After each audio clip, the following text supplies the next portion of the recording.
Hi, it's walk. It's Wednesday, time for devotional. I still need a haircut, but I have an appointment. We can still laugh. Last week in the worship video, I mentioned praying for families who are home together. In some cases, several generations of family are home together, trying to stay separate and isolated. I do pray for you. I really don't know what it's like in your house. I remember being home for weeks at a time with teenagers after a hurricane with no school, but it's a distant memory. I also don't know what it's like for church members who are alone at home and have been home for a long time. Some of you have lost jobs and are afraid. Almost 20 years ago, I was working for a church corporation and got laid off. I lost my job, and I remember what that felt like. I was afraid and wondered how I would take care of my family, how I would serve God. Eventually, I was called as pastor of Northminster Church. I feel frustrated. I want to be visiting you. I want to be doing the things that pastors do. I want to gather and worship and Wednesday dinners. I wonder when we'll have fellowship dinners again, or if the restaurants and buffets will open up. What will it be like when we return to normal? It makes me sad. I don't think I know of anyone who's died of the COVID-19 virus, but I feel grief. It overwhelms me.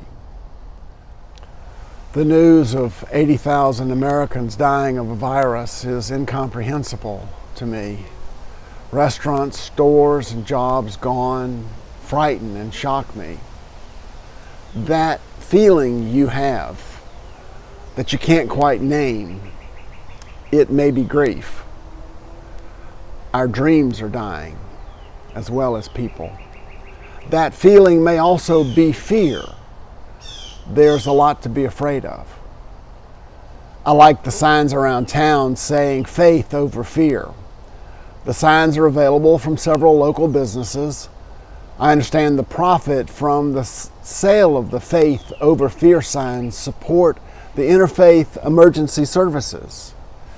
Our church supports them, and many of you do. But let's be honest, people of faith have fear. I'm afraid of snakes, tornadoes, bears, and more. Nancy and I were in North Carolina taking a walk in the woods near our motel, and we saw a bear and her cubs. Deep in my chest, I felt a panic. The hairs on the back of my neck stood up, and Nancy ran, and I slowly backed away from the mama bear and her cubs. God gave me that fear, and I'm grateful. It keeps us alive.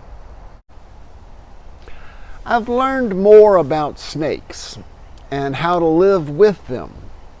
They're a necessary part of God's creation. I'm less afraid of snakes. Tornadoes and hurricanes fill me with dread. Okay. Faith over fear. Certainly by the signs and support Interfaith Emergency Services. But don't be angry with yourself if you still feel fear. There's an invisible virus that's killed tens of thousands of Americans. We're washing our hands and wearing masks. Fear keeps us alive. If you're afraid, it's okay. It's not from lack of faith. Christians have fear. Last week in my Wednesday words, I said that just after World War II, scientists found a vaccine for the dreaded polio virus. I said they will make a vaccine for this virus. I believe that, and I'll take the vaccine. There is faith over fear. Pray for your church and our community. I don't know when we'll be together again. For our vulnerable members, it may be a while. Be gentle on yourself. Reach out and help someone else. If things feel really bad, we have resources here in Marion County. There's a National Suicide Prevention Hotline. You're watching this on a phone or a computer.